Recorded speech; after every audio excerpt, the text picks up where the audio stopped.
Comenzaremos analizando primero el tema del hostigamiento sexual, haciendo esta pregunta. Seguramente usted habrá ingresado a laboral en algún lugar, pero nunca van a faltar a veces aquellas personas que de una u otra manera en el desarrollo de esa relación laboral usted pueda en algún momento haberse sentido incómoda o incómodo por la forma en que alguien de sus compañeros de trabajo lo mira o actúa hacia usted. El acoso, el hostigamiento, es tanto una conducta que puede ir dirigida a hombres o a mujeres. No podemos decir que el acoso sexual u hostigamiento sexual es privativo de hombres hacia mujeres.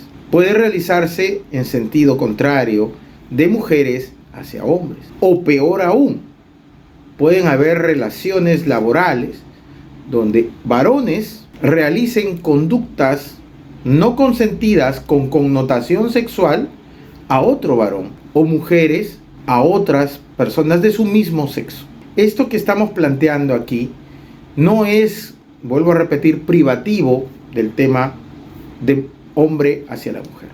Pero también puede ser razón de que en algún momento, tal vez usted en su centro de laboral, le han hecho bromas con contenido sexual que pueden molestarle o comentarios inapropiados sobre alguna parte de su cuerpo que a lo mejor se haya sentido usted humillado o ofendido, pero siempre que tenga esa connotación sexual. Entonces, si usted ha recibido en algún momento dentro de su relación laboral alguna de estas conductas, es muy posible que usted esté siendo víctima de hostigamiento sexual. Comenzaremos en esta parte diciendo lo siguiente. En una sociedad en donde todos los integrantes de esta desarrollan sus relaciones interpersonales con respeto, no existirían normas que repriman estas conductas contrarias al derecho. Pero lamentablemente las gentes no actúan de esa manera, ya sea por múltiples razones.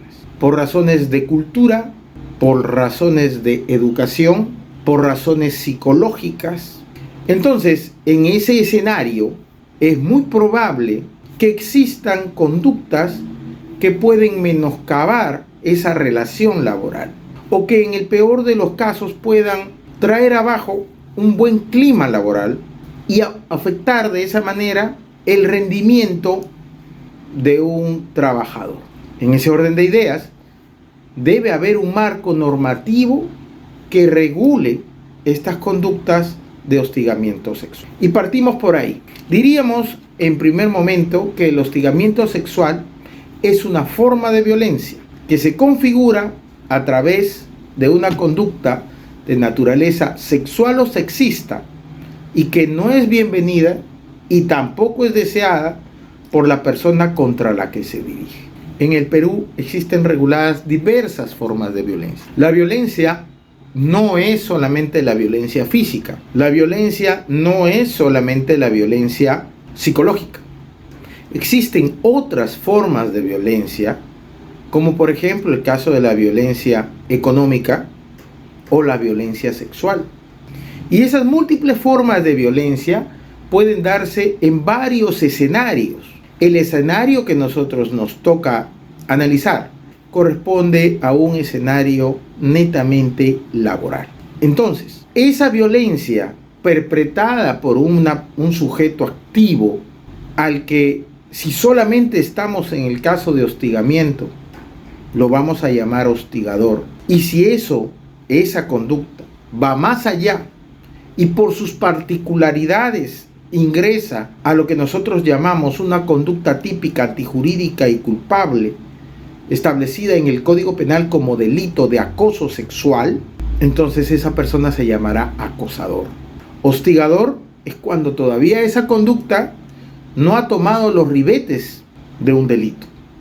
Cuando ya adquiere esa conducta matices jurídicos contrarios a la ley penal, eso ya se convierte en una conducta delictiva y la persona pasa a ser un acosador. Pero estas conductas tienen que tener una connotación sexual o sexista, no es deseada ni tampoco es bienvenida por la persona contra la que se dirige. Partiendo de ahí, de ese análisis, podríamos entonces señalar que la importancia de prevenir y de detectar el hostigamiento sexual de manera temprana reside que ante uno de estos casos, la integridad de la víctima se ve afectada.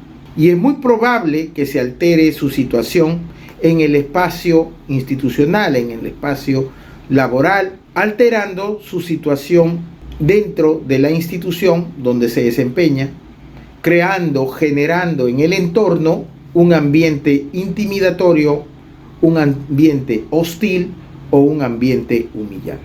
Que este tipo de actos no son actos que solamente se den en el sector privado, también se da en el sector público.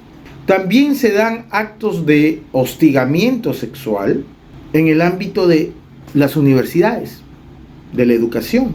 Y también ocurre a las trabajadoras del hogar. Si se dan estas situaciones, obviamente afecta su derecho al trabajo y está realizado por una persona que a través de actos de violencia materializa conductas con connotación sexual que no son bienvenidas, que no son aprobadas, no son consentidas por la persona contra la que se dirige. El ámbito en el que se desarrolla esta violencia es muy variado.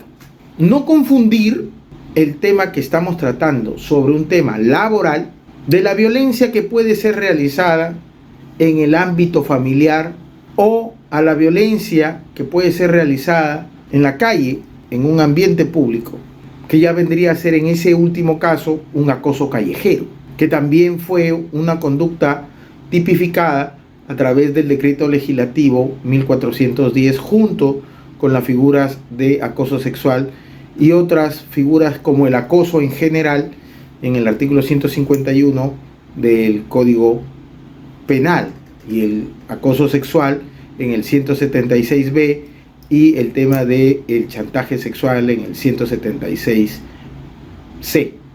¿Ya? Y el acoso callejero está regulado inclusive por otra norma distinta de la que acabamos de señalar. Entonces, estas conductas han venido siendo básicamente incorporadas a nuestra legislación como un reflejo de la realidad de nuestra sociedad. Podremos decir que el hostigamiento sexual puede determinarse a partir de la primera manifestación que se materialice y no requiere de un rechazo explícito para poder ser denunciado. Vamos a señalar que inicialmente hostigamiento sexual y acoso sexual en la legislación peruana estaban prácticamente regulados o entendidos como si fuesen lo mismo. Ya más adelante se pudo discernir sobre estas situaciones. En todo caso, el hostigamiento sexual laboral es una forma de violencia y puede ser víctima de esta afectación a la integridad de las personas dentro de un espacio laboral, tanto varones como mujeres. Y las consecuencias que tienen pueden ser de naturaleza psicológica y que determinantemente van a afectar las relaciones laborales y el buen desempeño de la persona en su trabajo. Además, se considera como una violencia de género porque se basa prácticamente en estereotipos que marcan y limitan los comportamientos de los hombres y las mujeres. Por ejemplo, comentarios sexistas generalmente se dan cuando se dice, no, esas son cosas de mujeres. O puede ser que también existan comentarios sexistas cuando digan, no, las mujercitas son así, son cosas de mujeres. O cuando viene el hombre y dice, no, los hombres somos de una manera diferente, las mujeres son así, los hombres son así. Ahí es cuando comienzan esos comentarios con connotaciones sexistas. O el tema de que el hombre paga y la mujer no, a una invitación, Eso también tiene una connotación sexista, no sexual, sexista. O el hecho, por ejemplo, de que las mujeres van primero y atrás van los hombres, o viceversa, primero va el hombre y detrás suyo va la mujer. Eso también es un tema sexista, ¿no? O los colores que deben utilizar las personas. Por ejemplo, el azul para el varón y el rosado para la mujer. O si, por ejemplo, un partido de fútbol debe ser hecho por hombres y no por mujeres, eso también puede tener una connotación sexual. Ahora sabemos, y ahora se ve más comúnmente, que estos deportes pueden ser realizados por cualquier persona. Pero aún hay todavía quienes en su forma de entender las cosas realizan este tipo de comentarios con una clara connotación sexista. En eso también es entendido como una violencia de género, porque precisamente, como estoy mencionando, se basa en estereotipos, ¿bien?, que marcan la diferencia entre varón y mujer, y con este tipo de comentarios se limitan los comportamientos de las personas. Y no, eso tú no lo puedes hacer porque es mujer. No, eso tú lo tienes que hacer porque es hombre. No, usted no va a la cocina porque la cocina es para las mujeres. No, usted no trabaja porque el trabajo es para los hombres. Tienes que pedirle permiso al marido para poder trabajar. O a veces hay quien les lanza un comentario, tal vez un poquito subido de tono, ¿no es cierto? Y como no le dijeron nada, la persona va pensando, ajá, le dije esto, entonces para la próxima le digo otra cosa más. ¿Por qué? Porque quien calla otorga, ¿no? Ese tipo de conductas, bien, también pueden encerrar, dependiendo del contexto en que se dan, connotaciones de naturaleza de hostigamiento o de violencia. El hostigamiento sexual se configura a través de una conducta de naturaleza sexual o sexista. El hostigamiento sexual no se trata solo de una conducta física. A lo mejor alguien piensa que solamente hay hostigamiento sexual cuando alguien le hace un tocamiento a una mujer en alguno de sus partes del cuerpo con naturaleza sexual, y que la persona obviamente debería rechazar si es que no le agrada. Entonces, el tema de la ejecución de la conducta a través de actos físicos no significa que solamente eso es hostigamiento sexual. No si solamente la miré, no si solamente le insinué, no si solamente hice un comentario.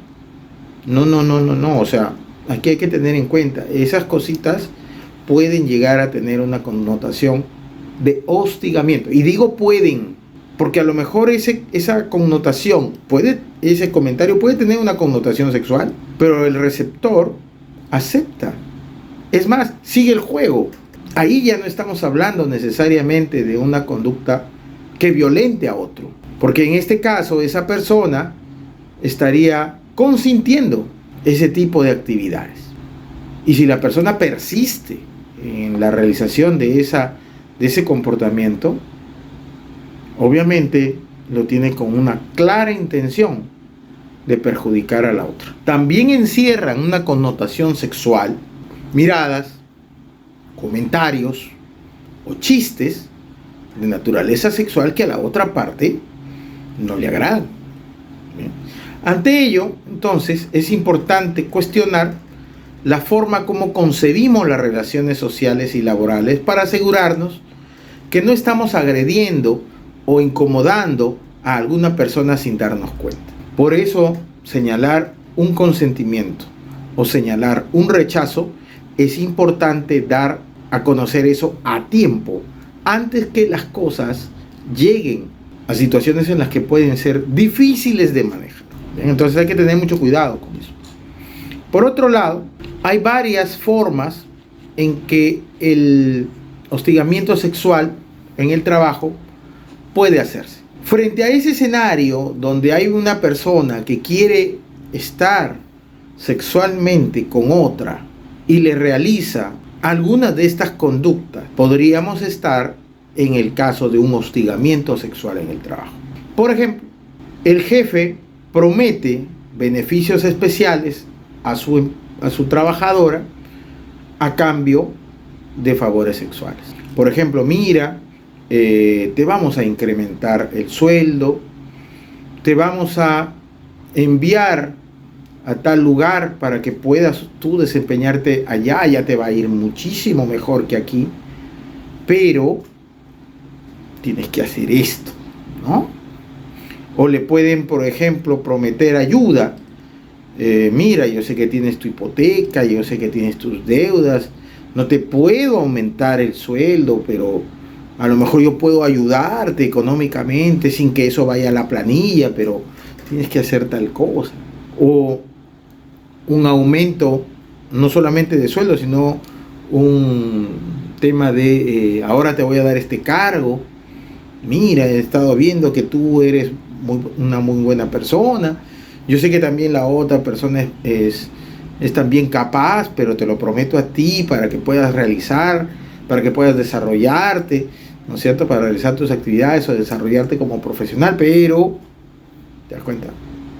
Esa es una promesa o un beneficio especial, ya sea para ti o para alguien de tu entorno, pero te piden a cambio un favor de naturaleza sexual. También puede ocurrir que frente a la oferta que haya hecho esta persona, venga el rechazo. Y frente a ese rechazo, viene la amenaza.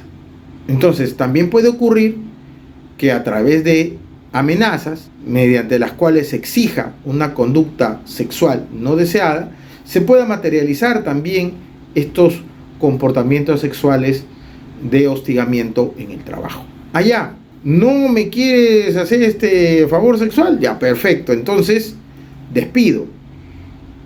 O, en todo caso, te vamos a disminuir el sueldo. O te vamos a cambiar de lugar del centro de trabajo. O te vamos a incrementar la cantidad de trabajo para que no trabajes más. No es que no has querido hacer nada. ¿Ya? Entonces, ahí también se da esta situación de materialización del hostigamiento sexual en el trabajo. También puede ocurrir que existan acercamientos corporales o roces o tocamientos u otras conductas físicas que tengan una naturaleza sexual y que resulten no deseadas o no consentidas por la persona. Porque se entiende que frente a un tocamiento, usted dice un momentito, si usted no lo desea, debería de expresarlo de manera inmediata. Si usted lo consiente, también debería dejar en clara su situación. ¿Por qué? Porque en el derecho, señores, aquí en el derecho no hay ese tema de que el que calla otorga. El silencio no es necesariamente una expresión de la voluntad. También puede materializarse mediante el uso de términos de connotación sexual o sexista, o insinuaciones sexuales, o gestos obscenos, o la exhibición de imágenes de contenido sexual que resultan insoportables, resultan hostiles u ofensivos para la persona que lo recibe. Entonces es importante el tema del rechazo. No estoy diciendo que necesita haber un rechazo para que se configure el hostigamiento sexual laboral, sino que a veces es bueno dejar sentir las cosas desde el inicio para que la situación no vaya en escalada. Puedes también tener, como ya habíamos mencionado, términos sexuales o sexistas. También puede ocurrir, como otra forma de exteriorización de esta conducta, la materialización de tratos ofensivos u hostiles por el rechazo de las conductas que se hayan señalado anteriormente. Leía yo, dentro de lo que estábamos analizando para la realización de esta charla, algunos dicen, no, es que ahora todo se ha vuelto hostigamiento sexual, o sea, ya uno ya no puede ni decir algo que... Pero es que tienes que tener cuidado, ¿no? Porque el marco jurídico que nosotros tenemos es bastante garantista.